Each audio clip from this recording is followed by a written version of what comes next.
sur le marché des céréales. Donc voilà, ça va faire maintenant une quinzaine de jours que l'on voyait les tensions en mer Noire, donc entre l'Ukraine et la Russie, faire fluctuer à la hausse comme à la baisse les cours donc, sur Euronext. On a eu une accélération nette dès ce matin donc avec l'invasion russe en Ukraine. Les blés donc, ont fait plus 50, le colza a fait un plus haut à plus 100 vis-à-vis de la fermeture d'hier, et le maïs a une hausse de 35 € à l'ouverture.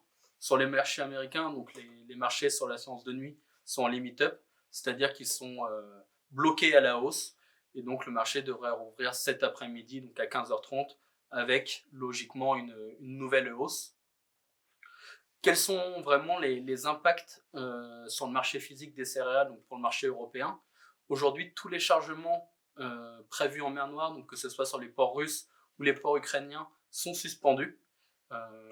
Le coût du transport et le risque d'aller charger en mer Noire est trop important pour les entreprises exportatrices.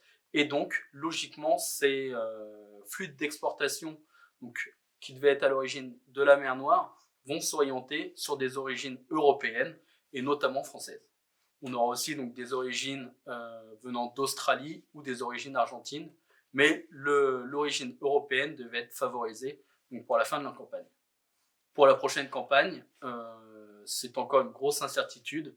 Est-ce qu'il y aura des sanctions économiques vis-à-vis de la Russie, les bloquant sur l'exportation, ou est-ce que le marché va se rééquilibrer?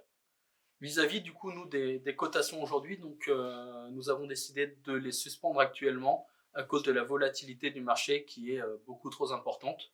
C'est vrai qu'à l'ouverture, voilà, nous avons eu un peu 50 et le marché essaye de se calibrer donc entre les acheteurs et les vendeurs, et donc on a des volatilités d'une dizaine d'euros assez régulièrement. Donc c'est pour ça que nous avons coupé nos offres aujourd'hui.